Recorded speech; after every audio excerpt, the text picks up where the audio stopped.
Welcome back everyone. इस video में discuss करेंगे टेक्निक्स के अंदर स्पेक्ट्रोस्कोपी के बारे में। डिफरेंट डिफरेंट टाइप की स्पेक्ट्रोस्कोपी हम डिस्कस करेंगे इस वीडियो में। लास्ट वीडियोस में हम microscopy, electrophoresis and different different techniques के बारे में डिस्कस कर चुके हैं। उस प्लेलिस्ट का लिंक आपको डिस्क्रिप्शन में मिल जाएगा। तो स्टार्ट करते हैं स्पेक्ट्रोस्कोपी के बारे में। स्पेक्ट्रोस्कोपी क्या होती है? Study of interaction between electromagnetic radiation and matter. Electromagnetic radiation and matter के बीच में जो इंट्रैक्शन होती है उसकी स्टडी को ही स्पेक्ट्रोस्कोपी बोला जाता है as a function of wave length और फ्रीक्वेंसी ऑफ द रेडिएशन। तो यहाँ पे ये जो इलेक्ट्रोमैग्नेटिक रेडिएशन है ये क्या करेगी? मैटर के साथ इंटरेक्ट करेगी। अब ये मैटर जो है ये एटम्स, मॉलिक्यूल्स और आयंस ये हो सकता है। एंड ये जो इंट्रैक्शंस है ये किस किस टाइप की हो सकती है? ये एब्जॉर्प्शन हो सकती है, इमिशन हो सकती है, स्कैटरिंग हो सकती है। तो ये रेडिएशंस की अलग अलग टाइप की इंट्रैक्शन हो सकती है जब ये मैटर के साथ इंटरेक्ट करेगी। एंड इन्हीं बेसिस के ऊपर अलग अलग स्पेक्ट्रोस्कोपी बनती है। अगर इंट्रैक्शन एब्जॉर्प्शन होती है तो उसको एब्जॉर्प्शन स्पेक्ट्रोस्कोपी बोलेंगे, emission spectroscopy and scattering spectroscopy. तो ये डिफरेंट डिफरेंट टाइप की इंट्रैक्शंस देखी जाती है स्पेक्ट्रोस्कोपी के अंदर। अब ये जो इलेक्ट्रोमैग्नेटिक रेडिएशंस है ये एक फॉर्म होती है एनर्जी की and has both electrical and magnetic characteristic. इसके पास electrical as well as magnetic दोनों ही कैरेक्टरिस्टिक होते हैं इलेक्ट्रोमैग्नेटिक रेडिएशन के अंदर। जैसे कि इस ग्राफ के अंदर अगर हम देखें यहाँ पे ये जो डायरेक्शन है ये दिखा रही है कि ये ई यानी कि यहाँ पे इसकी इलेक्ट्रिकल फील्ड हो गया एंड इस साइड ये हो गया मैग्नेटिक फील्ड। एंड इनके इधर साइड इस इलेक्ट्रिकल फील्ड के परपेंडिकुलर शो किया जाता है डायरेक्शन ऑफ प्रोपेगेशन। जैसे इसके अंदर और देखिए हम थोड़ा डिटेल में डायग्राम, तो इस साइड मैग्नेटिक फील्ड हो गया, इलेक्ट्रिकल फील्ड हो गया एंड ये डायरेक्शन ऑफ ट्रैवल हो गई या फिर प्रोपेगेशन हो गई। एंड ये जो है ये वेव्स जो है ये ऐसे इसके अंदर ट्रैवल कर रही है।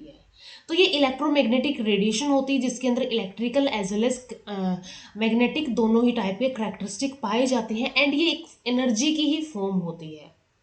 अब अगर हम देखें यहाँ पे इलेक्ट्रोमैग्नेटिक रेडिएशन की क्या रेंज हो सकती है, तो ये रेंज जो है ये यहाँ से स्टार्ट होती है यानी कि 10⁻³ और टू 10⁻⁹ तक ये होती है। इसके बीच में gamma rays, X rays, UV, visible, infrared, microwave, radio waves ये सब इस इलेक्ट्रोमैग्नेटिक रेडिएशन के जो इसकी रेंज है उसके अंदर आते हैं।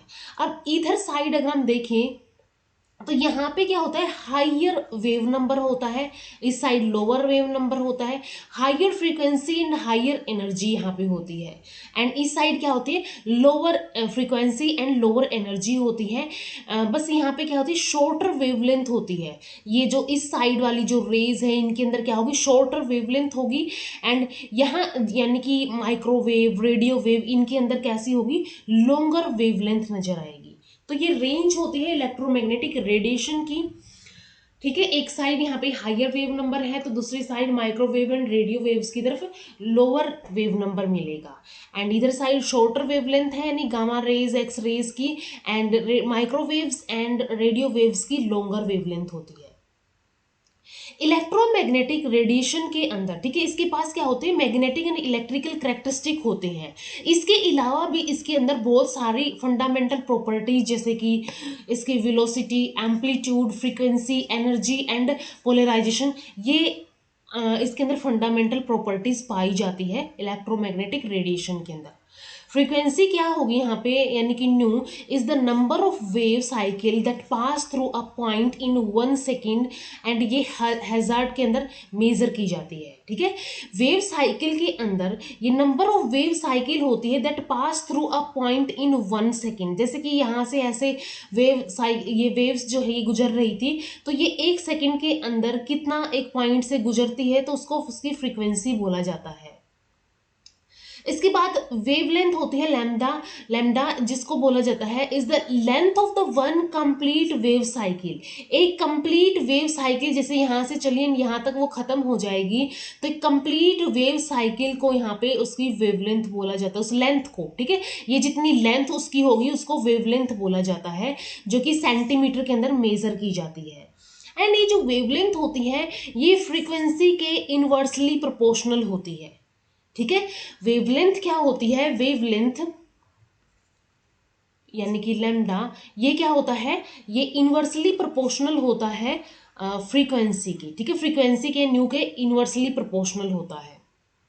तो इधर हायर फ्रीक्वेंसी है एंड शॉर्टर वेवलेंथ है, इधर साइड क्या है, लोअर फ्रीक्वेंसी है एंड लॉन्गर वेवलेंथ है, क्योंकि ये इनवर्सली प्रोपोर्शनल होता है ये रिलेशन। तो इसके अंदर फ्रीक्वेंसी जो है ये होती है सी बाई लैम्डा, यानी सी क्या होती है, स्पीड ऑफ लाइट यहाँ पे होती है। तो यहाँ पे बेसिकली क्या हुआ, यहाँ पे वेवलेंथ जो है या फिर फ्रीक्वेंसी जो है ये वेवलेंथ के इनवर्सली प्रोपोर्शनल होती है। The energy is directly proportional to frequency and inversely proportional to wavelength. अब जो एनर्जी होती है जिसको ई से रिप्रेजेंट करते हैं, ये क्या होती है, ये डायरेक्टली प्रोपोर्शनल होती है फ्रीक्वेंसी न्यू की, डायरेक्टली प्रोपोर्शनल होगी, लेकिन इनवर्सली प्रोपोर्शनल होती है वेवलेंथ की। एंड यहाँ पे जो एच है वो क्या है, प्लैंक्स कांस्टेंट है, C is the speed of light. तो E इक्वल आ जाएगा यहाँ पे एच प्लैंक कांस्टेंट हो गया, न्यू इज इक्वल टू ये इनवर्सली प्रोपोर्शनल होता है लैम्डा के। तो ये क्या होता है, energy is directly proportional to frequency and inversely proportional to wavelength. अब यहाँ पे हमने जो टर्म्स की बात की थी कि वेवलेंथ क्या होती है, फ्रीक्वेंसी क्या होती है, तो फ्रीक्वेंसी क्या हो गई, frequency of oscillations that pass a fix point. एक फिक्स पॉइंट से जब ये पास करती है एक ऑसिलेशन, इसको उसकी फ्रीक्वेंसी बोला जाता है। जैसे कि ये जो है यहाँ से स्टार्ट हुआ एंड यहाँ तक ये आया, ये इसका वन ऑसिलेशन हो गया। अब इस पीक से लेके नेक्स्ट पीक तक क्या होगा, जो डिस्टेंस होता है दो पीक्स के बीच में, इसको बोला जाता है वेवलेंथ, ठीक है। लेंथ जो होगी दो पीक्स के बीच में उसको वेवलेंथ बोला जाता है। ये डायरेक्शन ऑफ प्रोपेगेशन होगी। इसके अलावा ये एम्पलीट्यूड होता है, maximum displacement of the vibrating particles from the mean position.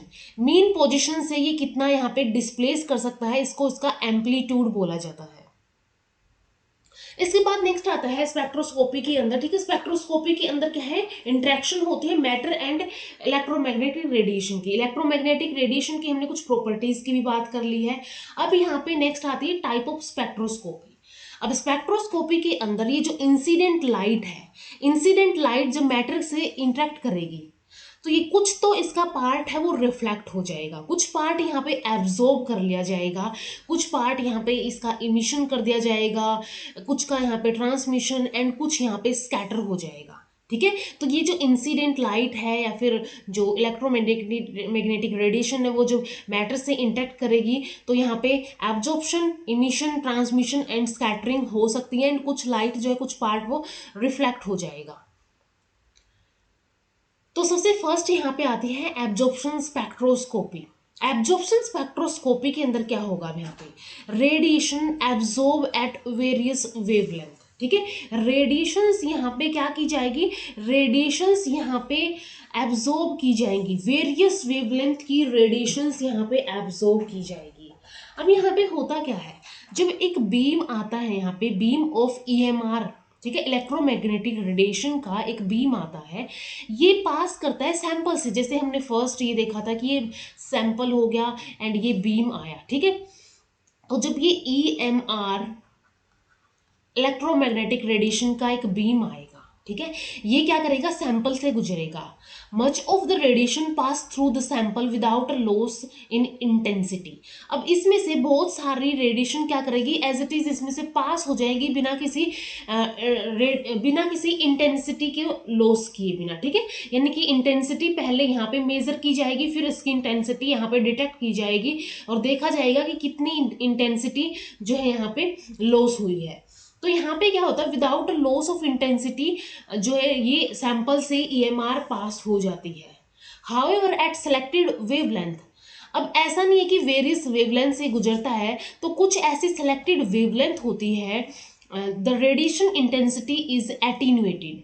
Attenuated का मीनिंग क्या होगा यहाँ पे, कि जो नंबर ऑफ फोटोन्स हैं उनके अंदर डिक्रीज आ जाएगा, ठीक है, नंबर ऑफ फोटोन्स के अंदर डिक्रीज आ जाएगा एंड इस प्रोसेस को ही एब्जॉर्प्शन बोलते हैं। यानी कि जब ये सैंपल में से EMR जब पास करता है तो उस टाइम पे जो इसकी सिलेक्टेड वेवलेंथ की हम बात करें, यहाँ पे सिलेक्टेड वेवलेंथ को ये एब्जॉर्ब करेगा एंड इस यहाँ पे रेडिएशन की जो इंटेंसिटी है, इंटेंसिटी डिक्रीज हो जाएगी। ठीक है, इंटेंसिटी क्या हो जाएगी, डिक्रीज हो जाएगी। एंड ये इंटेंसिटी डिक्रीज होने का मीनिंग है यहाँ पे कुछ ना कुछ एब्जॉर्ब हुआ, कुछ इंटेंसिटी यहाँ पे एब्जॉर्ब हुई है। तो इस पॉइंट पे एंड इस पॉइंट पे डिटेक्ट कर लिया जाता है कि कितना डिफरेंस आया है यहाँ पे। तो इस प्रोसेस को बोला जाता है एब्जॉर्प्शन। अब इसके बाद एब्जॉर्प्शन का जो स्पेक्ट्रम लिया जाता है, ठीक है, यहाँ पे स्पेक्ट्रोस्कोपी के अंदर हम स्पेक्ट्रम लेते हैं स्पेक्ट्रोफोटोमीटर के थ्रू। तो स्पेक्ट्रम जो होता है, जिसको एब्जॉर्प्शन स्पेक्ट्रम बोलते हैं, ये होता है plot of amount of light absorbed by a sample versus wavelength of the light, कि कितना अमाउंट ऑफ लाइट जो है ये एक सैंपल से जो है सैंपल ने एब्जॉर्ब किया है वर्सेस उसकी वेवलेंथ क्या थी। ठीक है, इनके बीच में यहाँ पे एब्जॉर्प्शन स्पेक्ट्रम का एक प्लॉट बनाया जाता है जिसको एब्जॉर्प्शन स्पेक्ट्रम बोला जाता है। एब्जॉर्प्शन स्पेक्ट्रोस्कोपी के अंदर EMR is absorbed bye an atom और मॉलिक्यूल, यानी मैटर क्या करेगा, EMR के साथ इंटरेक्ट करेगा और उसको एब्जॉर्ब करेगा।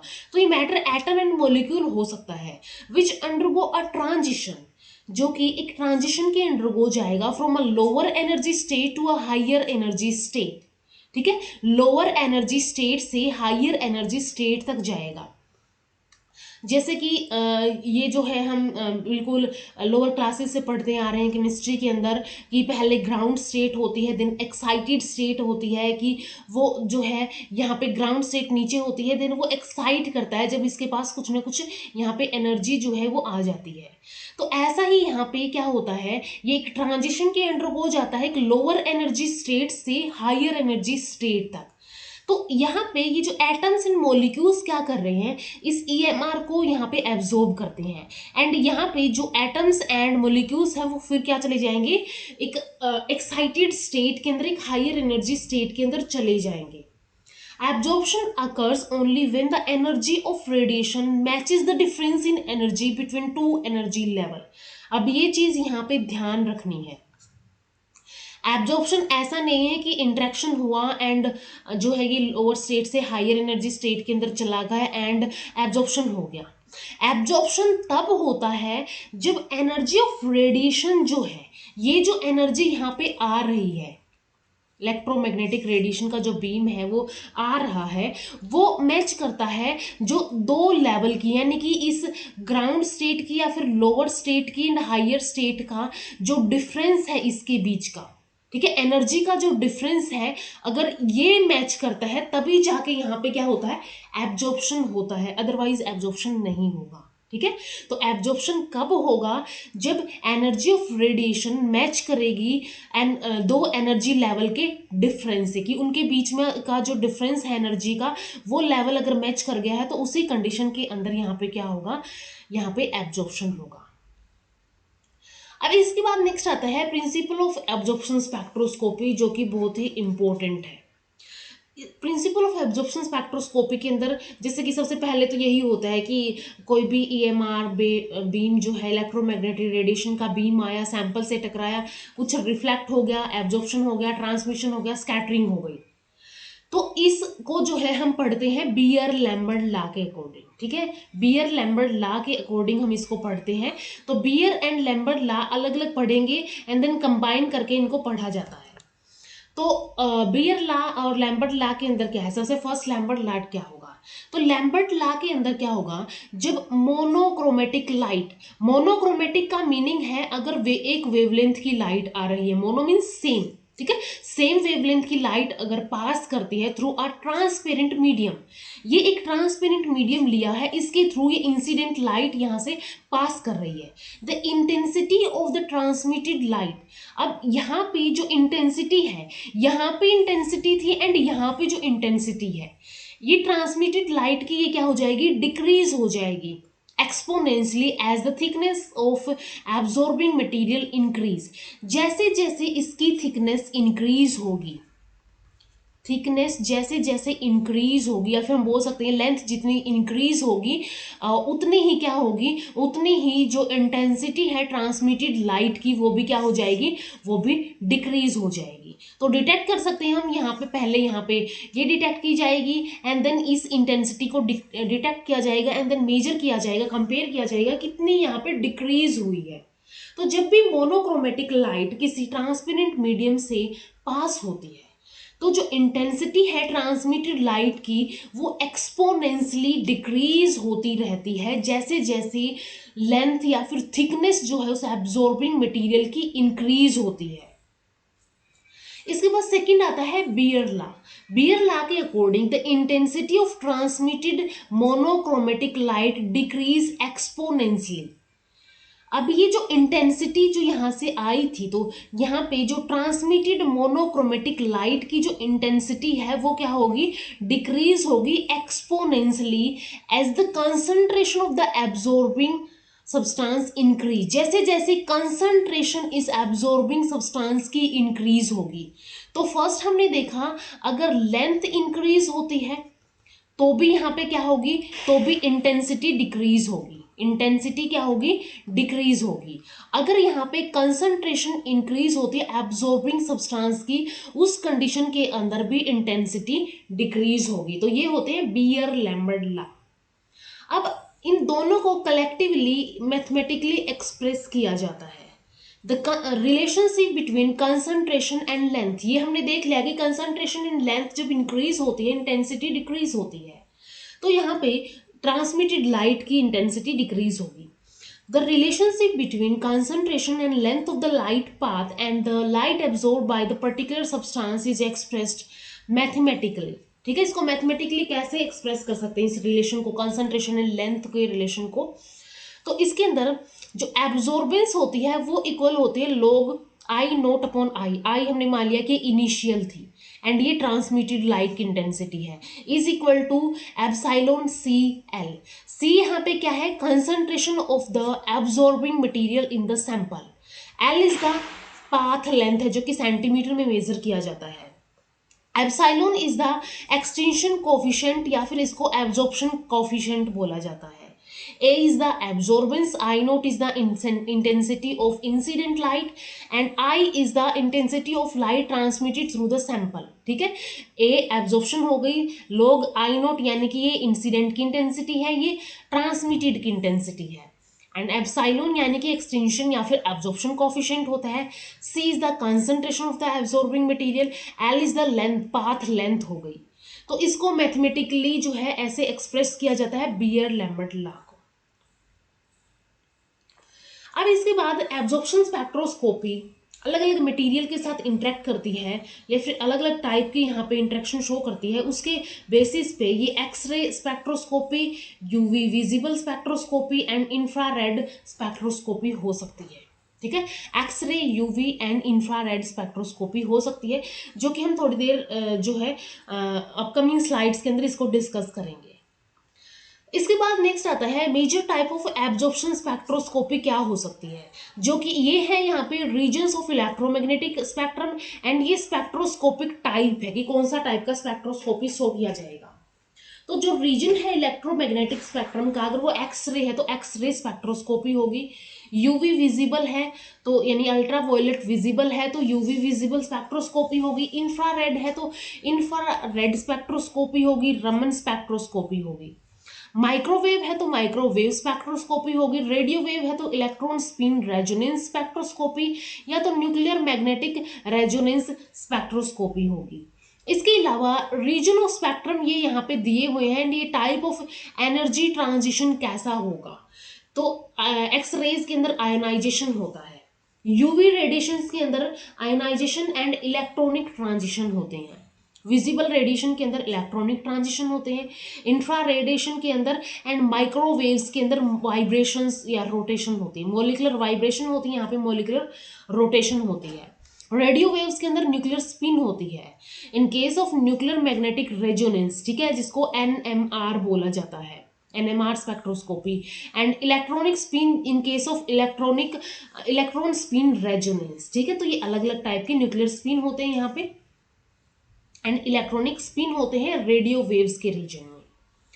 इसके बाद स्पेक्ट्रोफोटोमीटर आता है। स्पेक्ट्रोफोटोमीटर एक ऐसा इंस्ट्रूमेंट है जो कि एब्जॉर्बेंस को मेजर करता है, ठीक है, एब्जॉर्बेंस को मेजर करता है by measuring the amount of light of a given wavelength that is transmitted by a sample.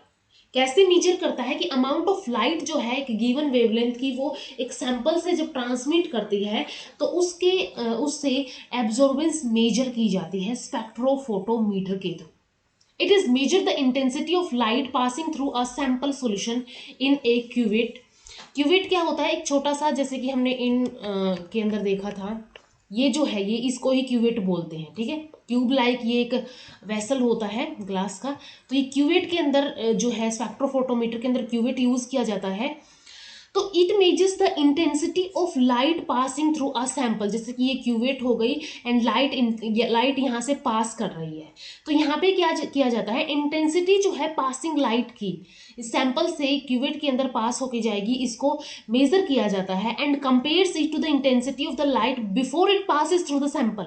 यानी कि ये वाली एंड फाइनल ये वाली, इन दोनों को फिर कंपेयर किया जाता है, इसको मेजर किया जाता है और ये नो जैसे कि हमने लिया ये नोन होती है तो देन इनको कंपेयर किया जाता है, ठीक है। तो ये इंटेंसिटी को जो इंटेंसिटी है लाइट की उसको मेजर करके गिवन वेवलेंथ की उसको मेजर करके एब्जॉर्बेंस को मेजर किया जाता है थ्रू स्पेक्ट्रोफोटोमीटर।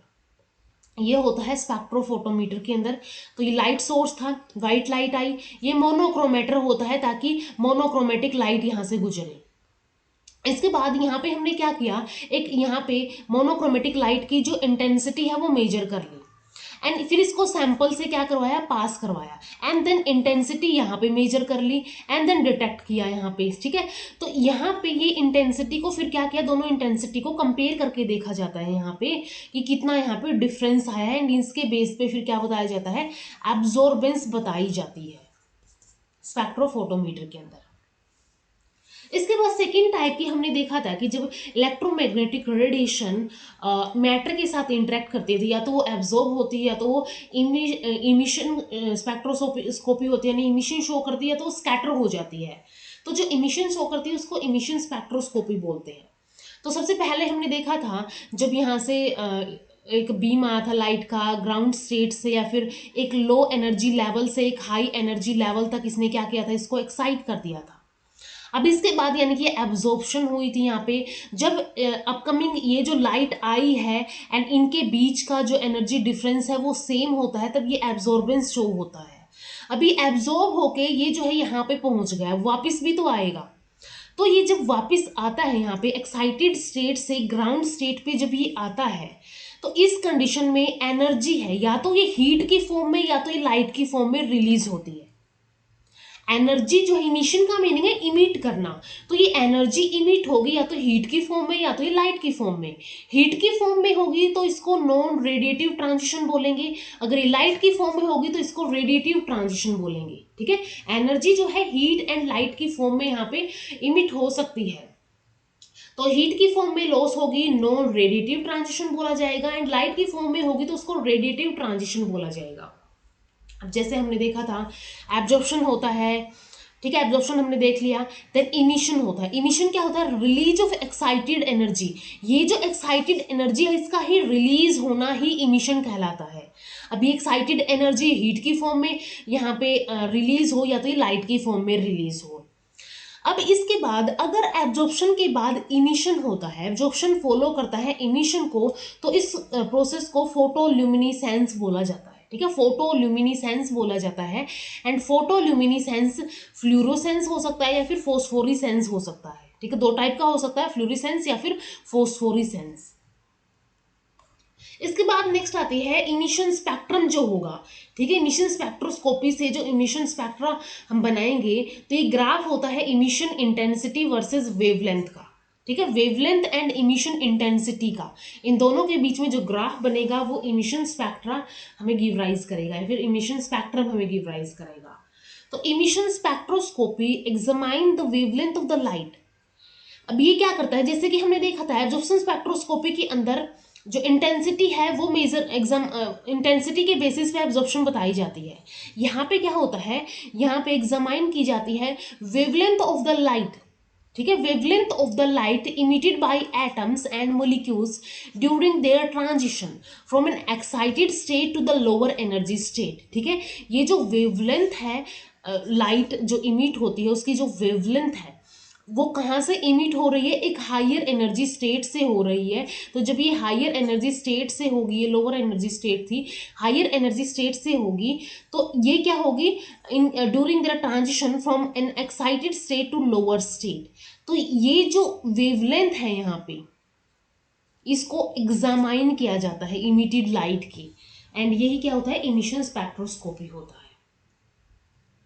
इसके बाद थर्ड टाइप की स्पेक्ट्रोस्कोपी आती है स्कैटरिंग स्पेक्ट्रोस्कोपी।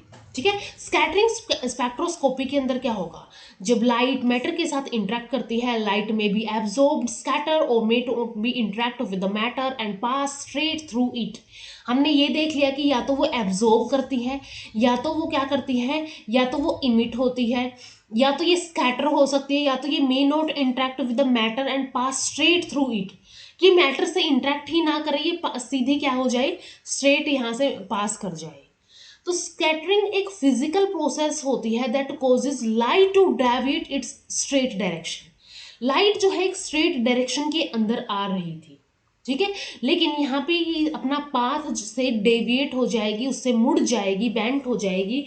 यही स्कैटरिंग होती है, एक फिजिकल प्रोसेस होती है जो लाइट को क्या करती है, स्ट्रेट डायरेक्शन से डेविएट कर देती है। Scattering spectroscopy measures certain physical properties. अभी जो स्कैटरिंग स्पेक्ट्रोस्कोपी है ये कुछ सर्टेन फिजिकल प्रॉपर्टीज को मेजर करती है by measuring the amount of light that a substance scatter at certain wavelength, कि एक certain wavelength के ऊपर कितनी amount of light यहाँ पे एक substance scatter करता है। ठीक है, लाइक यहाँ पे एक सब्सटेंस प्रेजेंट है तो कितना इसको डेविएट करते हैं इसके पाथ को, यही स्कैटरिंग स्पेक्ट्रोस्कोपी के अंदर मेजर किया जाता है। ठीक है, तो scattering spectroscopy measures the certain physical properties, कैसे करती है, by measuring amount of light that a substance scatter at certain wavelength, कि जितनी अमाउंट ऑफ लाइट एक सब्सटेंस स्कैटर करता है एक सर्टेन वेवलेंथ के ऊपर, तो ये स्कैटरिंग स्पेक्ट्रोस्कोपी होता है। इसके बाद हमने देखा था एब्जॉर्प्शन स्पेक्ट्रोस्कोपी, फर्दर जो है एक्सरे, यूवी विजिबल स्पेक्ट्रोस्कोपी या फिर इंफ्रारेड स्पेक्ट्रोस्कोपी, ये टाइप के हो सकते हैं। ठीक है, अब इनमें से अगर हम देखें एब्जॉर्प्शन स्पेक्ट्रोस्कोपी के अंदर हम इंपॉर्टेंट यहाँ पे डिस्कस करेंगे, तो इंपॉर्टेंट में सबसे फर्स्ट है यूवी विजिबल एब्जॉर्प्शन स्पेक्ट्रोस्कोपी। तो ये जो यूवी विजिबल एब्जॉर्प्शन स्पेक्ट्रोस्कोपी होता है इसके अंदर क्या होगा, जब इलेक्ट्रोमैग्नेटिक रेडिएशन पास करती है ट्रांसपेरेंट मटेरियल से तो एक पोर्शन ऑफ रेडिएशन जो है वो एब्जॉर्ब कर लिया जाता है। लाइक एब्जॉर्प्शन स्पेक्ट्रोस्कोपी के अंदर हमने ये देखा था और ये इसी का एक टाइप है। तो जब भी इलेक्ट्रोमैग्नेटिक रेडिएशन ट्रांसपेरेंट मटेरियल से पास करती है तो उस कंडीशन के अंदर एक पोर्शन है रेडिएशन का वो एब्जॉर्ब कर लिया जाता है as a result of energy absorption. अब इसके रिजल्ट में एनर्जी एब्जॉर्प्शन एटम्स मॉलिक्यूल, ठीक है, एटम्स हो गए या फिर मॉलिक्यूल्स हो गए, atoms and molecules pass from a state of low energy, यानी ग्राउंड स्टेट से एक्साइटेड स्टेट के अंदर ये चले जाएंगे। The electromagnetic radiation that is absorbed has energy exactly equal to the energy difference between the excited and ground state. ये हमने पहले ही एब्जॉर्प्शन स्पेक्ट्रोस्कोपी के अंदर डिस्कस कर लिया था। तो जब ये ग्राउंड स्टेट से हायर स्टेट के अंदर या एक्साइटेड स्टेट के अंदर जाएगी तो जो डेल्टा ई है वो होता है जो एक्साइटेड वाली एनर्जी है उसमें से हम क्या कर देते हैं, ग्राउंड वाली एनर्जी को क्या कर देते हैं, इसमें से इसको माइनस कर देते हैं, तो हमें क्या मिल जाता है, यहाँ पे डिफरेंस मिल जाता है। तो यहाँ पे हमने यही बात की थी कि इलेक्ट्रोमैग्नेटिक रेडिएशन तभी यहाँ पे एब्जॉर्प्शन शो होता है जब ये एग्जैक्टली इक्वल हो इस डिफरेंस के, ठीक है, इस इक्वल हो इस डिफरेंस के, तभी जाके यहाँ पे क्या होता है, एब्जॉर्प्शन होता है। Ultraviolet and visible absorption spectroscopy is based on the transition of electrons from one molecular orbital to another due to absorption of electromagnetic radiation of UV and visible radiation. अब यहाँ पे फर्क क्या होता है, यहाँ पे यूवी एंड विजिबल रीजन की इलेक्ट्रोमैग्नेटिक रेडिएशन का एब्जॉर्प्शन किया जाता है, ठीक है। यूवी एंड विजिबल रीजन की इलेक्ट्रोमैग्नेटिक रेडिएशन का एब्जॉर्प्शन किया जाता है। अब यहाँ पे क्या होता है, यहाँ पे ये बेस्ड होती है transition of electrons from one molecular orbital to another. एक मॉलिक्यूलर ऑर्बिटल है, उससे दूसरे मॉलिक्यूलर ऑर्बिटल के अंदर जब ये जाता है तो वो जो ट्रांजिशन होती है उसके ऊपर यूवी विजिबल स्पेक्ट्रोस्कोपी डिपेंड करती है। As a result, as molecule absorb energy, an electron promoted from an occupied orbital to unoccupied orbital। अब जब ऐसा होता है, जैसे कि ये हम बात करें, यहाँ पे ये कई सारे ब्लॉक्स हैं या फिर रूम्स हैं। अब इनके अंदर हमने क्या किया, एटम्स एंड मॉलिक्यूल्स को फिल करना स्टार्ट कर दिया। अब जब ये भर जाएंगी, ठीक है, जब ये मॉलिक्यूल्स एनर्जी को एब्जॉर्ब कर देंगे तो ये इलेक्ट्रॉन्स जो है वो नेक्स्ट प्रमोट किए जाएंगे खाली वालों के अंदर, यानी अनऑक्यूपाइड ऑर्बिटल्स के अंदर।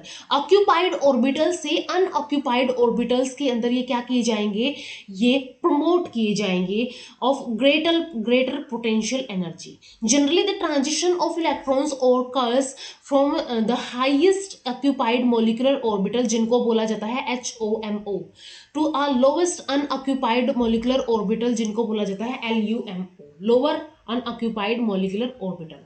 तो जब यहाँ पे एक LUMO से यहाँ पे एनर्जी कहाँ जाती है, HOMO के पास, यानी इलेक्ट्रॉन्स जाते हैं जंप करके। तो ये जो यहाँ लोअर एनर्जी वाले या फिर अनऑक्यूपाइड वाले हैं, इसको हम ऐसे नहीं बोल सकते हैं क्योंकि यहाँ पे क्या है, यहाँ पे HOMO है, ठीक है, यानी कि इनके पास हायर एनर्जी है एंड इनके पास ग्रेटर पोटेंशियल एनर्जी है। इसके पास क्या है, ग्रेटर पोटेंशियल एनर्जी है।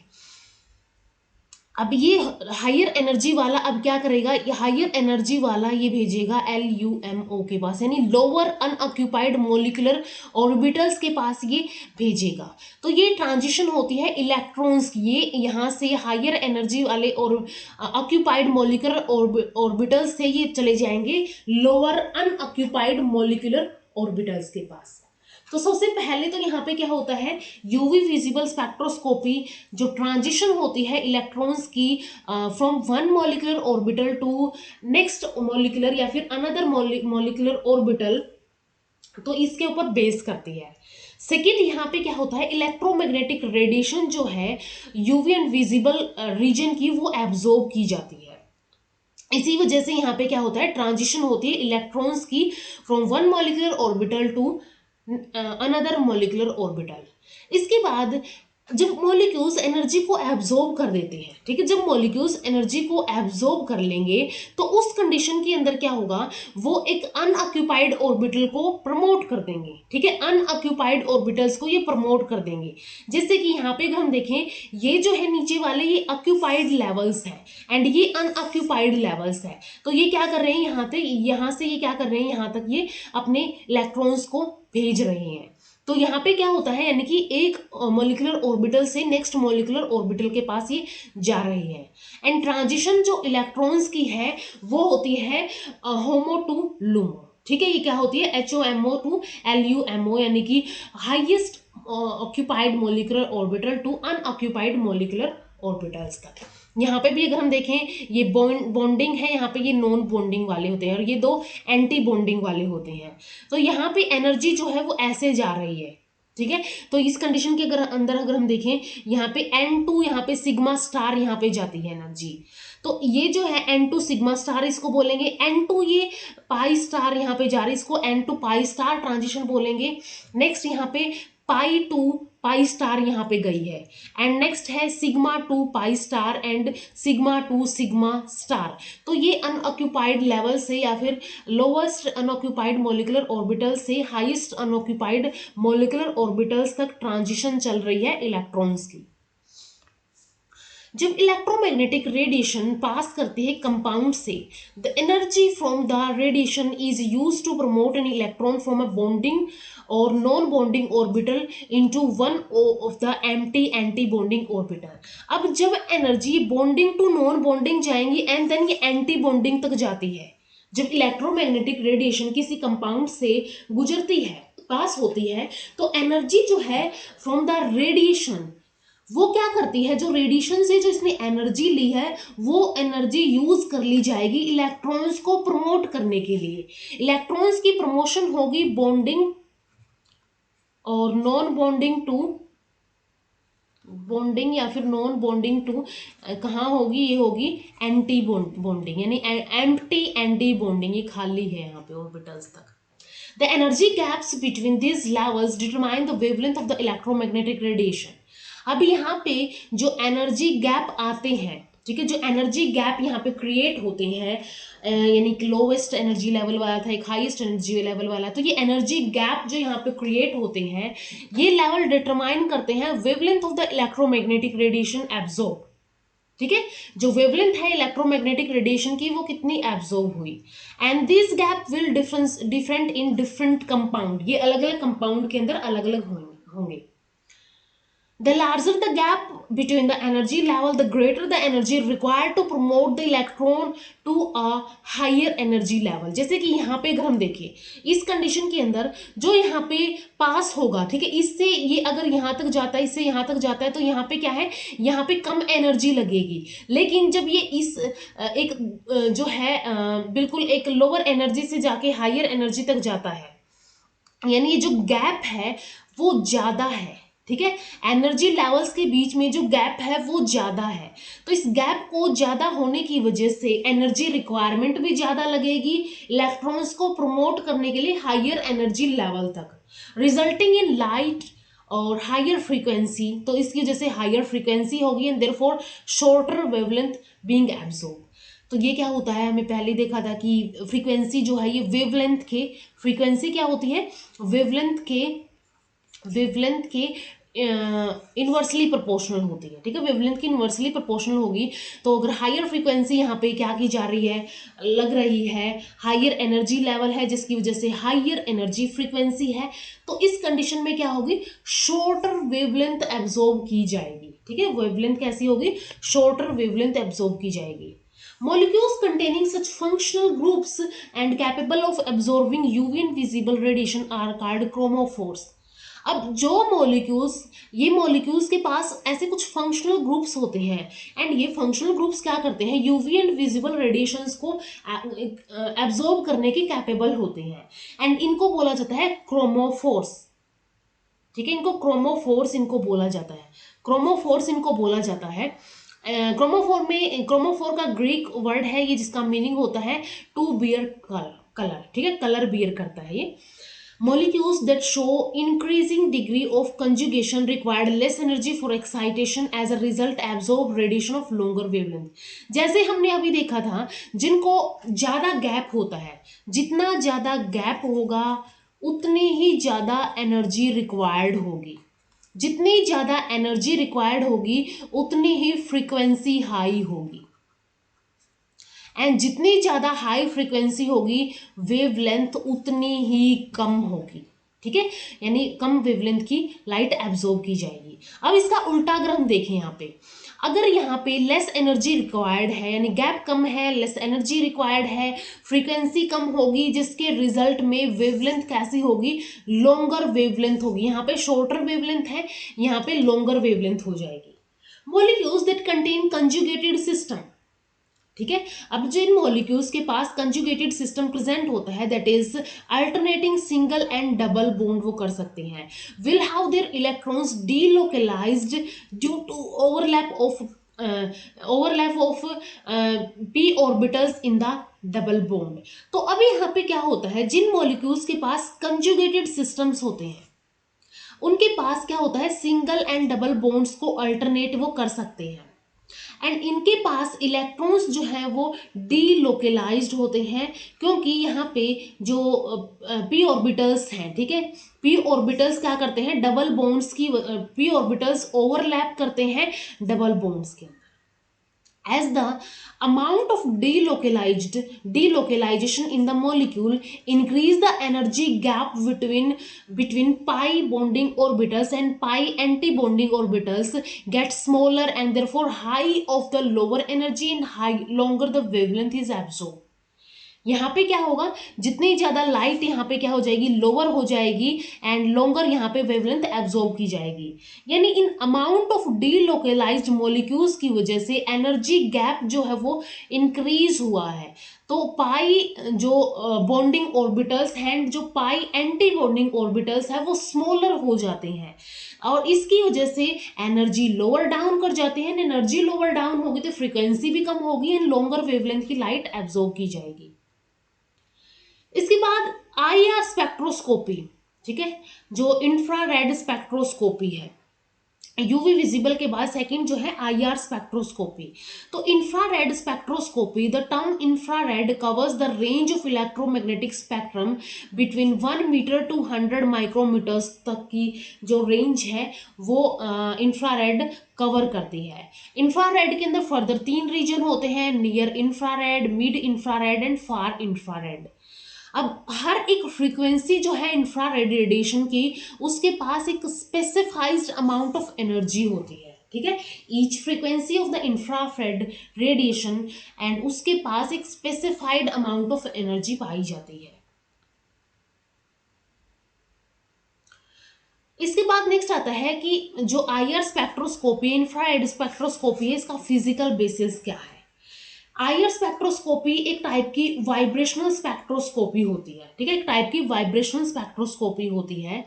At temperatures about absolute zero the bond within molecules all vibrate, ठीक है। At temperature about absolute zero, तो उसके ऊपर जो बॉन्ड होंगे मॉलिक्यूल्स के बीच में, विद इन मॉलिक्यूल्स, वो क्या करेंगे, सारे के सारे वाइब्रेशन करना स्टार्ट करेंगे।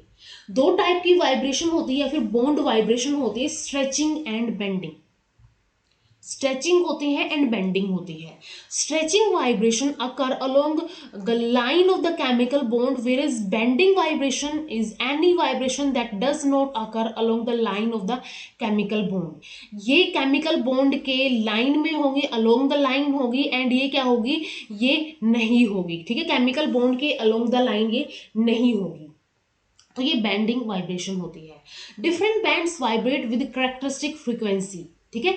जो अलग अलग बैंड है वो वाइब्रेट करते हैं, अलग अलग जो डिफरेंट टाइप के जो बॉन्ड्स हैं, ठीक है, डिफरेंट बॉन्ड है वो वाइब्रेट करते हैं कैरेक्टरिस्टिक फ्रीक्वेंसी के पास, ठीक है। एक कैरेक्टरिस्टिक फ्रीक्वेंसी होती है, जैसे कि हर एक फ्रीक्वेंसी होती है, एक स्पेसिफाइड अमाउंट ऑफ एनर्जी होती है, वैसे ही डिफरेंट बॉन्ड जो है वो वाइब्रेट करते हैं कैरेक्टरिस्टिक फ्रीक्वेंसी के साथ। अब वाइब्रेशन अगर हम वाटर मॉलिक्यूल के अंदर देखें, स्ट्रेचिंग वाइब्रेशन हो सकती है, बेंडिंग वाइब्रेशन हो सकती है। स्ट्रेचिंग वाइब्रेशन के अंदर ये सिमेट्रिकल स्ट्रेचिंग हो सकती है, ये एसिमेट्रिकल स्ट्रेचिंग हो सकती है। जैसे कि इसके अंदर ये जो है ये क्या हो गई, यहाँ पे सिमेट्रिकल हो गई एंड ये एसिमेट्रिकल हो गई, ठीक है, ये एसिमेट्रिकल हो गई एंड ये बेंडिंग वाइब्रेशन हो गई, ये बेंडिंग वाइब्रेशन यहाँ पे होती है। तो ये होती है वाटर मॉलिक्यूल के अंदर वाइब्रेशन। ऐसे ही कार्बन डाइऑक्साइड मॉलिक्यूल के अंदर स्ट्रेचिंग एंड बेंडिंग वाइब्रेशन होती है। स्ट्रेचिंग के अंदर ये सिमेट्रिकल स्ट्रेचिंग हो सकती है, सिमेट्रिकल हो गई, एंड ये एसिमेट्रिकल हो गई। एंड बेंडिंग इन प्लेन हो सकती है, आउट ऑफ प्लेन हो सकती है। इन प्लेन ये इस साइड गया, ये इस साइड इन्होंने वाइब्रेशन शो की, एंड आउट ऑफ प्लेन के अंदर ये इसका उल्टा हो जाएगा, ठीक है। तो ये क्या हो जाएंगे यहाँ पे, ये out of plane bending vibration होती है। तो ये वाइब्रेशंस जो है एंड स्ट्रेचिंग ये जो है ये शो की जाती है मॉलिक्यूल्स के थ्रू। Infrared spectrum, like any absorption spectrum, is a record of IR radiation absorbed by a compound as a function of wavelength, ठीक है, as a function of wavelength. ये क्या किया जाता है, एब्जॉर्प्शन स्पेक्ट्रा या फिर इंफ्रारेड स्पेक्ट्रम जो है ये रिकॉर्ड किया जाता है। अब instrument that determine the IR absorption spectrum for a compound, इसको इंफ्रारेड स्पेक्ट्रोमीटर बोला जाता है। An infrared spectrum provides information about what functional group are present in the compound। ये क्या इंफॉर्मेशन देता है कि कौन सा फंक्शनल ग्रुप कंपाउंड के अंदर प्रेजेंट है, क्योंकि जो फंक्शनल ग्रुप यहाँ पे प्रेजेंट है उसी के अकॉर्डिंग यहाँ पे क्या होती है, एब्जॉर्प्शन होती है। यहाँ पे अगर हम देखें ये 2 हेक्सानोन का आईआर स्पेक्ट्रम है, इसके अंदर यहाँ पे क्या है ट्रांसमिशंस है side and side wave number है सेंटीमीटर के अंदर। अब यहाँ पे अगर हम देखें ये है CH, ये पीक जो है, ये पीक्स जो है ये अलग अलग फंक्शनल ग्रुप की शो की जा रही है यहाँ पे अलग अलग ट्रांसमिशंस के अंदर। एंड ये इस साइड रिप्रेजेंट कर रहा है, यहाँ पे ये CO की हो गई, इस साइड रिप्रेजेंट कर रहा है ये वेव नंबर को। ठीक है, तो ये अलग अलग टाइप का, ऐसा टाइप का यहाँ पे IR स्पेक्ट्रा आता है। इसके बाद नेक्स्ट आता है न्यूक्लियर मैग्नेटिक रेजोनेंस, NMR जिसको हम बोलते हैं। ये भी एक टाइप की स्पेक्ट्रोस्कोपिक टेक्निक है जिसके अंदर change in nuclear spin energy in the presence of external magnetic field use किया जाता है। ठीक है, इसके अंदर क्या होता है, change in nuclear spin energy in the presence of external magnetic field. एक एक्सटर्नल मैग्नेटिक फील्ड है, उसके अंदर क्या किया जाता है, उसके अंदर यहाँ पे न्यूक्लियर स्पिन करता है। तो ये जो है वो जो चेंज होता है न्यूक्लियर स्पिन का, ये NMR डिटरमाइन करता है। It is based on the magnetic properties of the nuclei that result from a property called nuclear spin. Nuclear spin की वजह से यहाँ पे जो न्यूक्लियाई है वो कुछ मैग्नेटिक प्रॉपर्टी शो करेगा, एंड यही इसी की बेसिस पे NMR होता है। NMR allow us to detect the atomic nuclei and say what sort of the environment they are in within their molecule। तो ये डिटरमाइन करता है NMR, डिटेक्ट करता है तो atomic nuclei. And atomic nuclei जो है किस मॉलिक्यूल के अंदर, उन जो है विद इन मॉलिक्यूल किस एनवायरमेंट, सॉर्ट ऑफ एनवायरमेंट के अंदर ये पाई जा रही है। जैसे कि अगर हम एग्जांपल लें यहाँ पे, hydrogen of the hydroxyl group is in propanol. ठीक है, प्रोपेनॉल के अंदर जो OH ग्रुप है, हाइड्रोक्सिल ग्रुप है, उसका हाइड्रोजन। ठीक है, प्रोपेनॉल के अंदर ये जो OH है इसकी हम बात कर रहे हैं, इस हाइड्रोजन की हम बात कर रहे हैं, is different from the hydrogen of its carbon skeleton. अब ये क्या होगा, इसका जो अलग इसका कार्बन स्केलेटन होगा उससे क्या होगा, उससे अलग होगा। ठीक है, उसके कार्बन स्केलेटन से ये अलग होगा with the help of a proton NMR। ठीक है, प्रोटॉन NMR की हेल्प से, यानी प्रोटॉन के NMR की हेल्प से इजिली इसको डिस्टिंग्विश किया जा सकता है between these two shorts of the hydrogens. Proton NMR and proton NMR are interchangeable terms. ठीक है, ये जो है कई बार ये ऐसे भी लिखा जाता है, तो ये प्रोटॉन NMR ही होता है, ये इंटरचेंजेबल टर्म्स होती है। Hydrogen atom is denoted by 1H, यानी कि हम बात कर रहे हैं यहाँ पे प्रोटॉन NMR की। तो यहाँ पे ये जो है प्रोपेनॉल एक पूरा मॉलिक्यूल है, एंड इस प्रोपेनॉल के अंदर जो यहाँ पे हाइड्रोक्सिल ग्रुप है, इस हाइड्रोक्सिल ग्रुप का जो H है, इस H का ये जो H है वो अदर इसके जो स्केलेटन, कार्बन स्केलेटन के जो अलग यहाँ पे H है, इनसे क्या है, इनसे डिफर करता है। एंड ये हम कैसे डिटरमाइन कर सकते हैं, कैसे डिटेक्ट कर सकते हैं, with the help of proton NMR। ठीक है, प्रोटॉन NMR से हम इसको बता सकते हैं कि ये इनसे डिफरेंट है। NMR spectroscopy is use to detect nuclei. NMR spectroscopy क्या की जाती है, न्यूक्लियाई को डिटेक्ट करने के यूज की जाती है, but only those nuclei that have a magnetic property as a result of nuclear spin. Nuclear spin की वजह से कुछ मैग्नेटिक प्रॉपर्टीज अगर न्यूक्लियाई शो कर रही है, उसी कंडीशन के अंदर न्यूक्लियाई जो है NMR स्पेक्ट्रोस्कोपी की जाती है न्यूक्लियाई को डिटेक्ट करने के लिए। Spin comes in multiples of half, and ये हाफ प्लस हो सकता है, हाफ माइनस हो सकता है, तो ये ऐसे जो है इनके मल्टीपल्स चलते हैं। Not all atomic nuclei have nuclear spin. सब एटॉमिक न्यूक्लियाई के अंदर, जितनी भी एटॉमिक न्यूक्लियाई होती है, सबके अंदर न्यूक्लियर स्पिन नहीं होता है।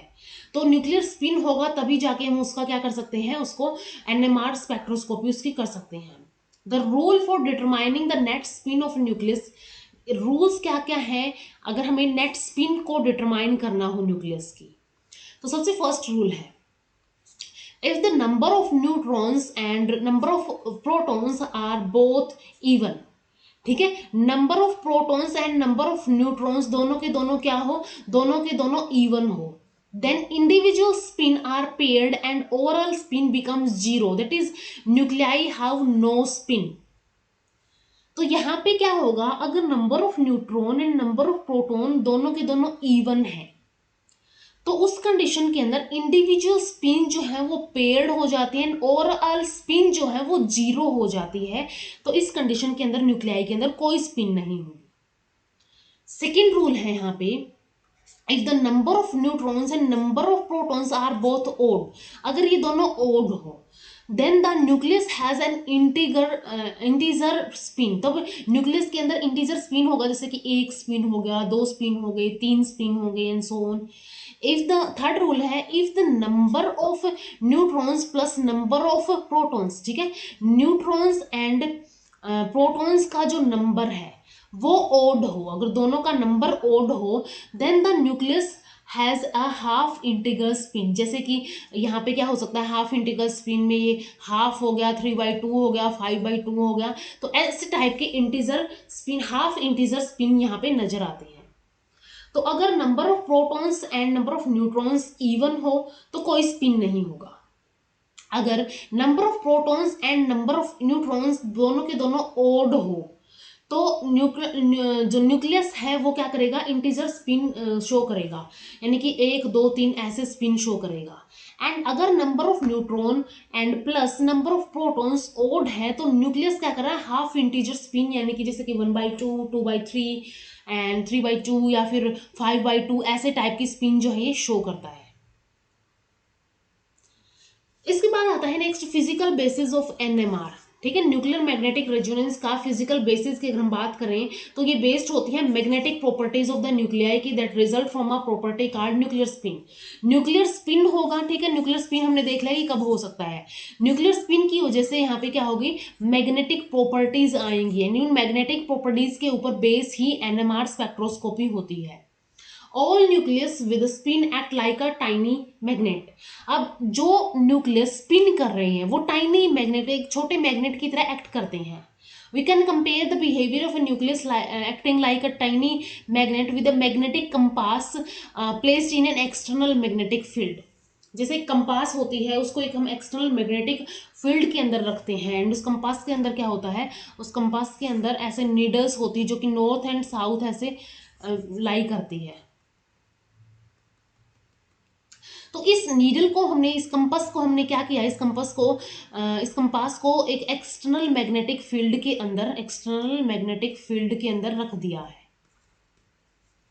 तो जब तक ये नीडल यहाँ से नहीं घूमेगी, जब तक ये एक्सटर्नल मैग्नेटिक फील्ड जो इसके ऊपर जो यहाँ पे इसके ऊपर ऑलरेडी जो फील्ड लगा हुआ है, ऑलरेडी जो इसके ऊपर जो मैग्नेटिक प्रॉपर्टीज वर्क कर रही है, फिर मैग्नेटिक फील्ड इसके अंदर प्रेजेंट है, जब तक ये इससे ज़्यादा नहीं होता, एक्सटर्नल वाला अगर ज़्यादा हो जाएगा तो ये क्या करेगा, ये जो है ये स्पिन, ये जो है ये क्या करेगी, स्पिन करेगी, ये अपनी डायरेक्शन ऐसे चेंज करेगी।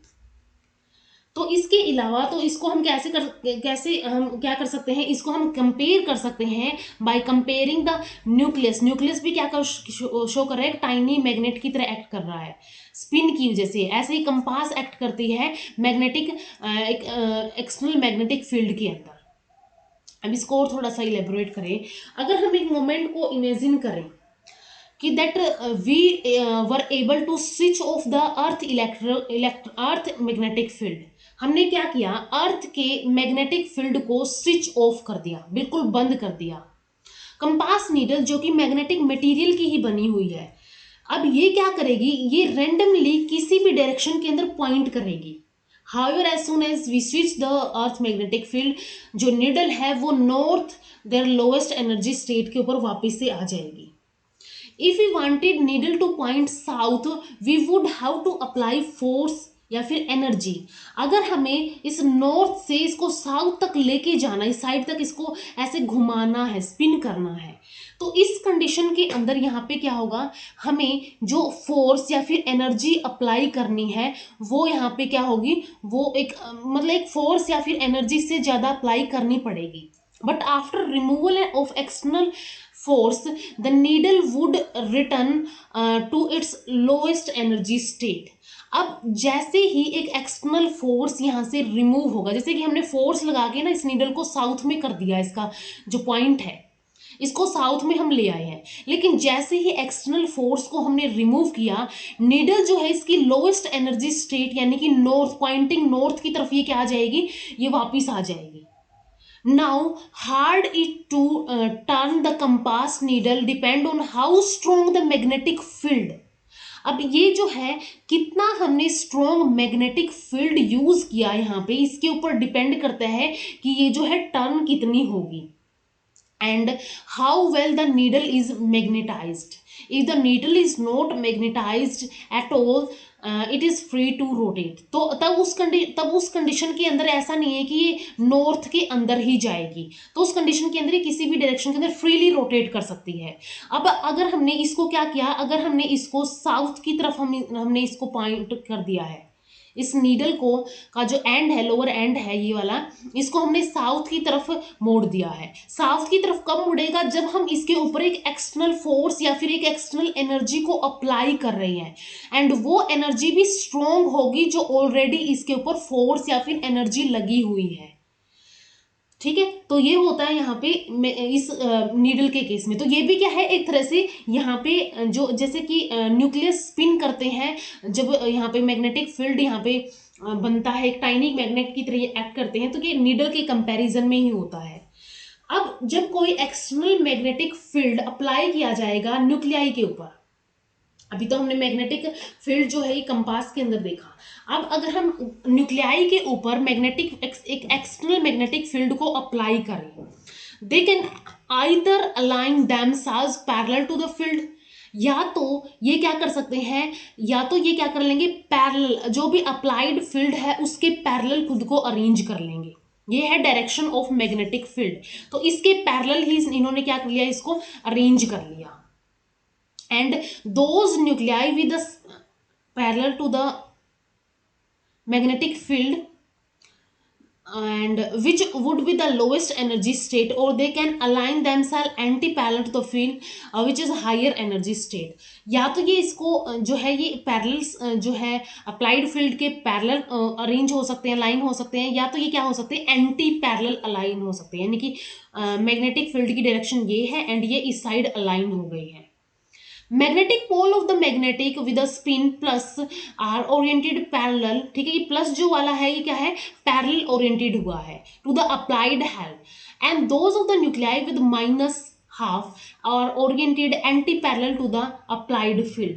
तो ये जो है अप्लाइड फील्ड, ये क्या है, अप्लाइड फील्ड की डायरेक्शन में, यानी कि इतना हमने यहाँ पे अप्लाइड फील्ड जो एक्सटर्नल मैग्नेटिक फील्ड है वो अप्लाई नहीं किया है, एंड यहाँ पे क्या है, यहाँ पे बहुत ज़्यादा एक्सटर्नल मैग्नेटिक फील्ड अप्लाई कर दिया, तो इसकी डायरेक्शन जो है वो चेंज हो गई है। तो इन्होंने क्या कर लिया है, एंटी पैरेलली खुद को अलाइन कर लिया है। अब जब एब्सेंस होगी एक्सटर्नल मैग्नेटिक फील्ड की, the two spin state have same energy, तो दोनों स्पिन की जो दो स्पिन जो है उनकी स्टेट जो है वो कैसी होगी, सेम होगी। जब एक्सटर्नल मैग्नेटिक फील्ड अप्लाई किया जाता है, two spin state have different energies, एक के पास प्लस होती है, एक के पास माइनस होती है। ठीक है, प्लस वाला क्या होता है, plus state has lower energy and minus state एक क्या होगा यहाँ पे, एक होगा यहाँ पे minus spin state. Energy difference between two spin state, अब इस प्लस एंड माइनस के बीच में जो यहाँ पे एनर्जी डिफरेंस आता है दो स्पिन स्टेट के बीच में, is a function of strength of applied magnetic field. ये एक कितना यहाँ पे मैग्नेटिक फील्ड की स्ट्रेंथ अप्लाई की है उसके ऊपर ये डिफरेंस आता है। Stronger the applied magnetic field, higher the energy difference between two possible spin, ठीक है, उतना ही ज्यादा क्या आएगा, उतना ही ज्यादा डिफरेंस आएगा। However the energy difference between to nuclear spin state is very small, अगर यहाँ पे जो एनर्जी डिफरेंस है, वैसे तो एनर्जी डिफरेंस जो है इन दो न्यूक्लियर स्पिन्स के बीच में वो बहुत छोटा ही होता है, स्मॉल होता है। So small that a very strong magnetic field is required to see any difference. अब ज्यादा अगर यहाँ पे स्मॉल है, ठीक है, ज्यादा यहाँ पे एनर्जी डिफरेंस स्मॉल है, तो इसके लिए very strong magnetic field required होता है एक छोटे से भी माइनर से भी डिफरेंस को देखने के लिए। अब डायरेक्शन मैग्नेटिक फील्ड यहाँ पे एब्सेंस है, तो ये ओरिएंटेड क्या हो जाते हैं, रैंडमली ओरिएंटेड हो जाते हैं, अपनी मर्जी से ये अलग अलग डायरेक्शन के अंदर चले जाते हैं। लेकिन जैसे ही एक एक्सटर्नल मैग्नेटिक फील्ड अप्लाई किया जाता है तो उस कंडीशन में क्या होगा, या तो ये क्या करेंगे, या तो ये पैरेलल अलाइन हो सकते हैं, पैरेलल जो है प्लस स्पिन दिखाएंगे, एंड या तो ये एंटी पैरेलल हो सकते हैं, ये माइनस स्पिन दिखाएंगे। अब ये जो पैरेलल वाला है इसकी एनर्जी कम है, एंटी पैरेलल वाले की एनर्जी ज़्यादा है, एनर्जी लगी है तभी जाके यहाँ पे क्या हुआ है, इसने अपनी डायरेक्शन चेंज की है। इसके अलावा एनर्जी डिफरेंस जो है दो स्पिन्स के बीच में, वो फंक्शन होती है strength of the applied magnetic field का। Stronger the applied magnetic field, higher the energy difference between two possible states. And इसके अलावा एनर्जी डिफरेंस जो है दो न्यूक्लियर स्पिन स्टेट्स के बीच में, वो अगर स्मॉल होता है तो एक बहुत ज़्यादा strong very very strong magnetic field required होता है किसी भी डिफरेंस को देखने के लिए। यहाँ पे भी यही वाला डायग्राम है, जैसे कि नो मैग्नेटिक फील्ड होगा, यहाँ पे अप्लाइड किया है मैग्नेटिक फील्ड, तो इसकी माइनस स्पिन हो सकती है higher energy and plus spin हो सकती है lower energy. Energy difference between two spins plus half and minus half, ये क्या है, ये डेल्टा ई है। Effect of increasing magnetic field of a proton nucleus of energy difference between plus and minus spin states. The two spin states have identical energy when an external magnetic field is absent. दोनों दोनों के पास क्या था, equal energy थी जब कोई भी external magnetic field नहीं था, लेकिन जैसे एक्सटर्नल मैग्नेटिक फील्ड अप्लाई किया उस कंडीशन के अंदर यहाँ पे एनर्जी डिफरेंस क्रिएट हो गया दो स्पिन्स के बीच में। एंड ये एनर्जी डिफरेंस ये किसके ऊपर डिपेंड करता है, ये डिपेंड करता है कि कितना how strong the applied external magnetic field कि कितना एक्सटर्नल मैग्नेटिक फील्ड इसके ऊपर अप्लाई करता है। And also the properties of the nucleus itself, ठीक है, न्यूक्लियस की प्रॉपर्टीज के ऊपर भी ये डिपेंड करता है। The energy difference between two spin states grow with increasing field. Energy difference जो है दो स्पिन स्टेट्स के बीच में, ये जैसे जैसे मैग्नेटिक फील्ड इंक्रीज होता है वैसे वैसे क्या है, ये भी बढ़ता जाता है। Stronger the magnetic field higher the energy difference between two spin states, ठीक है, दो स्पिन स्टेट्स के बीच में जितना ज्यादा स्ट्रॉन्गर मैग्नेटिक फील्ड लगेगा उतनी ही हायर एनर्जी डिफरेंस क्रिएट होता जाएगा। Thus, for a nucleus in an external magnetic field, the difference in energy between two spin states in an applied magnetic field depend on how strong the magnetic field and the magnetic properties of the nucleus itself. इसके ऊपर क्या है, इसके ऊपर ये depend करता है। Energy difference between two spin state is given by the fundamental equation of the NMR. इसके अंदर जैसे कि एनर्जी का जो डिफरेंस है delta E equal to H Planck constant यहाँ पे होगा। इसके बाद है यहाँ पे गामा एच यहाँ पे क्या होता है, फंडामेंटल कांस्टेंट ऑफ प्रोटॉन, जिसको गायरोमैग्नेटिक रेशो बोला जाता है। And 2 pi divided by, and यहाँ पे बीपी आएगा, BP is the B for magnetic field के लिए होगा। एंड यहाँ पे क्या है, बीपी यानी कि magnitude of the magnetic field of at the proton nucleus, ठीक है, प्रोटॉन न्यूक्लियस के अंदर क्या है, यहाँ पे मैग्नीट्यूड क्या है मैग्नेटिक फील्ड का। तो ये इक्वेशन आती है यहाँ पे एनर्जी डिफरेंस की दो स्पिन्स के बीच में। This equation shows that when an external magnetic field is zero, there is no energy difference between the spin state and the magnetic field is increased. जैसे जैसे magnetic field increase किया जाएगा, the energy difference between the two spins increase. जब zero यहाँ पे external magnetic field था तो यहाँ पे क्या होगा, यहाँ पे no energy difference होगा, no energy difference।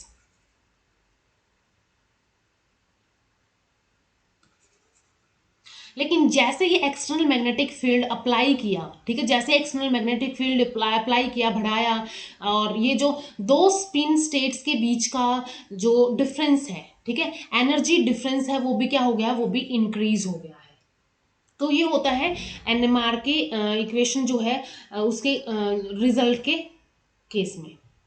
इसके बाद नेक्स्ट आती है रमन स्पेक्ट्रोस्कोपी। रमन स्पेक्ट्रोस्कोपी के अंदर यहाँ पे एब्जॉर्प्शन एंड इमिशन ये इन्वॉल्व नहीं किए जाते, लेकिन यहाँ पे क्या इंक्लूड किया जाता है, scattering of the radiation by the sample से कितनी रेडिएशन स्कैटर होती है, ये यहाँ पे रमन स्पेक्ट्रोस्कोपी के अंदर इंक्लूड किया जाता है। A molecule can react to incoming light via the processes of absorption and scattering. अब कोई भी मॉलिक्यूल है वो इनकमिंग लाइट से इंटरेक्ट करता है, रिएक्ट करता है and absorption and scattering possesses करता है। If the energy of a photon matches a difference between to energy levels, अगर एनर्जी ऑफ फोटोन जो एनर्जी मैग्नेटिक रेडिएशन या फिर आ रही है जो इंसिडेंट लाइट है, अगर वो एंड जो दो एनर्जी लेवल के बीच का डिफरेंस मैच कर जाता है तो एब्जॉर्प्शन होता है। ठीक है, तब उस कंडीशन में क्या होता है, तब उस कंडीशन में एब्जॉर्प्शन होता है, जिसकी वजह से ट्रांजिशन कॉज होते हैं from a lower to higher energy state. Rotational transition occur at low energies. ठीक है, अब रोटेशनल ट्रांजिशन कब होती है, लो एनर्जीज पे होती है, जैसे कि microwave regions of the electromagnetic spectrum के अंदर, while vibration transitions are infrared and electronic transitions occur in the visible and ultraviolet regions of the electromagnetic spectrum.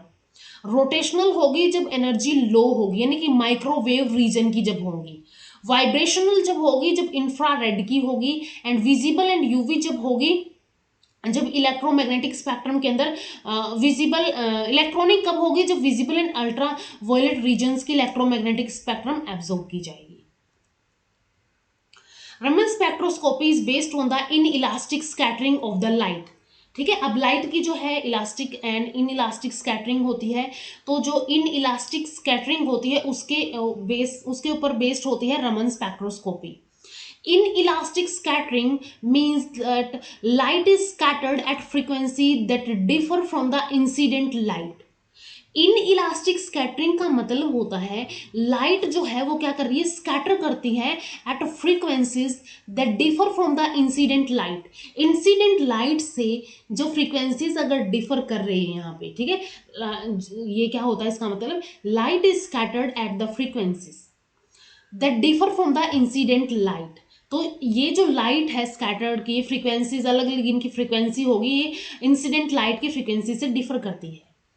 When light is scattered at the same frequency, वैसे तो ये क्या करती है, differ करेगी लेकिन जब अगर लाइट स्कैटर होती है सेम फ्रीक्वेंसी की एज द इंसिडेंट लाइट, तो इसको इलास्टिक स्कैटरिंग या फिर रेले स्कैटरिंग बोला जाता है। ठीक है, तो Raman spectroscopy inelastic scattering light की शो करता है, नहीं इंसिडेंट लाइट एंड जो स्कैटर्ड लाइट है उसकी फ्रीक्वेंसी क्या होगी, अलग अलग होगी। Unlike elastic scattering, inelastic scattering के अंदर a net energy transfer between the incident photons and a material.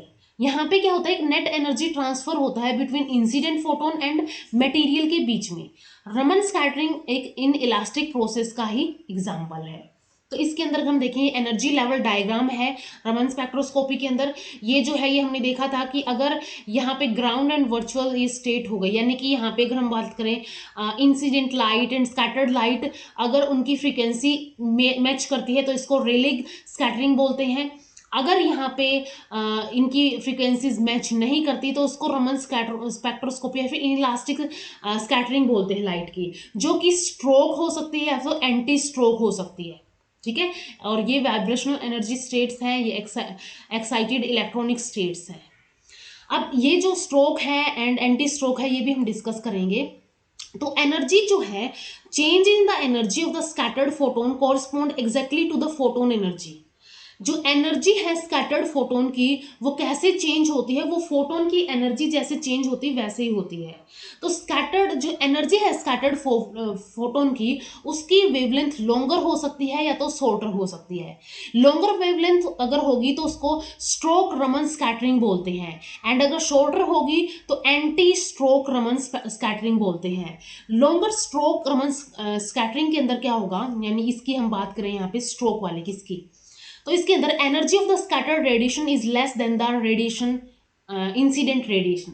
ठीक है, यहाँ पे क्या है, स्कैटर्ड जो है, स्कैटर्ड रेडिएशन जो है वो क्या है, less than the incident radiation. तो इस कंडीशन में क्या होता है, स्ट्रोक रमन स्कैटरिंग होती है, यानी कि लॉन्गर वेवलेंथ होती है। एंड अगर यहाँ पे एंटी स्ट्रोक की कंडीशन होती है, एंटी स्ट्रोक के अंदर क्या होती है, energy of the scattering radiation is more than the incident light. Incident radiation से अगर स्कैटरिंग रेडिएशन की एनर्जी ज्यादा हो तो उसको बोला जाता है एंटी स्ट्रोक्स रमन स्कैटरिंग। तो ये होता है यहाँ पे स्कैटरिंग के अंदर लॉन्गर वेवलेंथ हो सकती है, शॉर्टर वेवलेंथ हो सकती है। लॉन्गर कब होगी? जब यहाँ पे स्कैटरिंग रेडिएशन अगर उनकी एनर्जी लेस हो इंसिडेंट रेडिएशन से, तो स्ट्रोक रमन स्कैटरिंग इसको बोलेंगे। एंड अगर शॉर्टर वेवलेंथ होती है तो स्कैटरिंग रेडिएशन की एनर्जी ज़्यादा होती है देन द इंसिडेंट रेडिएशन से, तो उसको एंटी स्ट्रोक रमन स्कैटरिंग बोलते हैं। The difference in energy between incoming and scattered photon, जिनको रमन शिफ्ट बोलते हैं, correspond to the energy difference between the vibrational energy levels of the molecule. तो ये जो डिफरेंस है एनर्जी का इनकमिंग यानी इंसिडेंट एंड स्कैटर्ड फोटोन के बीच में, ये एनर्जी डिफरेंस जो है वाइब्रेशनल एनर्जी लेवल्स किसी मॉलिक्यूल्स के ऊपर, उनके ऊपर ये डिफरेंस जो है ये बेस करता है। The different vibrational modes of a molecule can therefore be identified by recognizing Raman shift या फिर bands in the inelastically scattered light spectrum। तो जो different vibrational mode है किसी भी molecule के, ये कैसे आइडेंटिफाई करेंगे? ये आइडेंटिफाई किए जा सकते हैं रमन शिफ्ट्स के थ्रू या फिर बैंड्स के through in the in elastically scattered light के अंदर। जो ये इन इलास्टिकली स्कैटर्ड लाइट है, इसके अंदर बैंड्स को क्या करके इसके अंदर बैंड्स को या फिर रमन शिफ्ट को रिकॉग्नाइज या फिर आइडेंटिफाई करके यहाँ पे जो है डिफरेंट वाइब्रेशनल मोड है मॉलिक्यूल्स के, उनको मेजर किया जा सकता है। Both Raman and infrared spectroscopy is based on molecular vibration, दोनों की दोनों मोलिकुलर वाइब्रेशन के ऊपर क्या करती है? डिपेंड करती है। Associated with the chemical bond in a sample to obtain information on molecular structure, composition and intermolecular interaction। ठीक है, रमन एंड इंफ्रारेड स्पेक्ट्रोस्कोपी ये मोलिकुलर वाइब्रेशंस के ऊपर ही बेस्ड होती है एंड ये एसोसिएटेड होते हैं chemical bonds in a sample. जो सैंपल के अंदर केमिकल्स बॉन्ड होंगे और ये केमिकल बॉन्ड्स क्या करेंगे? मोलिकुलर स्ट्रक्चर की इंफॉर्मेशन देंगे, कंपोजिशन एंड इंटरमोलिकुलर इंटरेक्शंस की इंफॉर्मेशन देंगे। IR spectroscopy monitors net absorption of incident radiation by a sample in the IR region of the electromagnetic radiation। ये हमने देख लिया था कि क्या होता है, IR रीजन के जो इलेक्ट्रोमैग्नेटिक रेडिएशन होती है वो यहाँ पे क्या की जाती है? उनका एब्जॉर्प्शन होता है, नेट एब्जॉर्प्शन होता है। Absorption occur where the frequency of the incident radiation matches that of a vibration। Absorption कब होगी यहाँ पे? जब फ्रीक्वेंसी जो है इंसिडेंट रेडिएशन की अगर वो वाइब्रेशन से मैच कर जाती है, यानी कि वाइब्रेशन क्या होगी? वाइब्रेशनल एनर्जी, जैसे कि जो एनर्जी डिफरेंस था कोरस्पॉन्ड जो इनकमिंग एंड स्कैटर्ड फोटोन्स के बीच में। The wavelength of the IR absorption band is characteristic of vibrational mode of specific bond types in a sample। और जबकि रमन स्पेक्ट्रोस्कोपी प्रोफाइल करती है vibrational and rotational motions of the molecule. ठीक है, यहाँ पे क्या होता है? वाइब्रेशन एंड रोटेशनल मोशंस होती है मॉलिक्यूल्स की that arise from the inelastic scattering even that depend on the nuclear migration. अब ये क्या होता है? ये अराइज होती है इन इलास्टिक स्कैटरिंग की वजह से एंड ये डिपेंड करता है न्यूक्लियर वाइब्रेशंस के ऊपर जो क्रिएट होते हैं चेंज इन पोलरिजिबिलिटी यानी ability to form instantaneous dipoles of a molecule as it vibrates and rotates. जब ये मॉलिक्यूल पोलरिजिबिलिटी शो करेगा तो ये क्या करेगा? न्यूक्लियर वाइब्रेशन शो करेगा, जिसकी वजह से इन इलास्टिक स्कैटरिंग होगी एंड देन मोशन होगा या फिर वाइब्रेशनल एंड रोटेशनल मोशन होगी मॉलिक्यूल्स की। Raman spectroscopy provides intensity profiles of the scattered light as a function of frequency। तो scattered light की जो intensity profile है वो give rise करती है। The frequency difference between the incident and scattered light is the frequency of the vibration। And जो energy difference incident and scattered light के बीच में होता है, फ्रीक्वेंसी डिफरेंस जो होता है वही क्या होती है? फ्रीक्वेंसी ऑफ द वाइब्रेशन होती है। Unlike infrared radiation, Raman scattering doesn't require matching of the incident radiation to the energy difference between ground and excited state. जैसे कि अभी तक हमने पढ़ा था क्या होता है इंफ्रारेड रेडिएशन के अंदर, एब्जॉर्प्शन के अंदर जो lower and higher energy state के बीच में जो डिफरेंस होता है, अगर उससे इंसिडेंट रेडिएशन की एनर्जी मैच होती है तो जाके क्या होता है, तो जाके एब्जॉर्प्शन होता है। लेकिन रमन स्कैटरिंग के अंदर ऐसा नहीं होता है। यहाँ पे लाइट इंटरेक्ट करती है with the molecule and distorts यानी पोलराइज करती है the cloud of the electron round the nuclei to form a short lived state called virtual state. ठीक है, यहाँ पे क्या होती है, यहाँ पे एक ग्राउंड स्टेट थी, ग्राउंड स्टेट से वर्चुअल स्टेट आती है एंड देन यहाँ पे एक्साइटेड स्टेट होती है। तो यहाँ पे एक शॉर्ट लिव्ड वर्चुअल स्टेट आती है रमन स्कैटरिंग के अंदर। This state is not stable and photons is quickly री रेडिएटेड। ठीक है, तो ये री रेडिएट कर दी जाएंगे, या तो ऊपर भेज दी जाएंगे या तो ये वापस आ जाएंगे। तो ये स्टेट जो है अनस्टेबल होते हैं, वर्चुअल स्टेट जो है ये अनस्टेबल होगी। तो यहाँ तक हमने डिफरेंट स्पेक्ट्रोस्कोपी के बारे में डिस्कस कर लिया है।